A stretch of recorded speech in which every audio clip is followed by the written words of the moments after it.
তিনটি তদন্ত, তবুও রহস্য। নেতাজির মৃত্যু নাকি পরিকল্পিত অন্তর্ধান?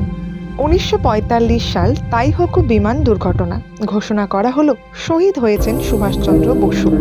কিন্তু ভারত তা মেনে নিতে পারেনি। প্রথম তদন্ত শাহনওয়াজ কমিটি 1956 সাল, নেতৃত্বে ছিলেন শাহনওয়াজ খান। জাপান ও অন্যান্য সাক্ষীর জবানবন্দি নিয়ে তারা জানায়, হ্যাঁ, বিমান দুর্ঘটনাতেই মৃত্যু। কিন্তু বিরোধীরা বলল, এটা কি রাজনৈতিক চাপে দেওয়া রিপোর্ট?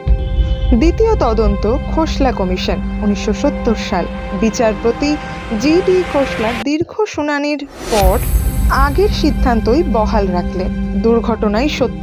তবুও প্রশ্ন রয়ে গেল, কোথায় মৃতদেহের চূড়ান্ত প্রমাণ?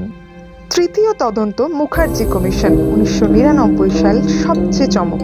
বিচারপতি মনোজ মুখার্জি বললেন, তাইহোকুতে কোনো বিমান দুর্ঘটনার প্রমাণ মেলেনি, আর রেনকোট মন্দিরে রাখা ছাই নেতাজির নয়। কিন্তু সরকার সেই রিপোর্ট খারিজ করে দেয়। তিনটি তদন্ত, 3 দশক ধরে অনুসন্ধান, তবুও আজও অমীমাংসিত প্রশ্ন। নেতাজি কি সত্যি 1945-এ শহীদ হয়েছিলেন, নাকি ইতিহাসের আড়ালে লুকিয়ে আছে আরও বড় বিস্ময়কর সত্য? এরপর গুমনামি বাবা কি শুধুই কাকতালীয়?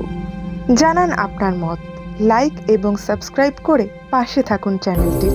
এরকমই আরও অনেক জানা অজানা তথ্য পেতে। ধন্যবাদ।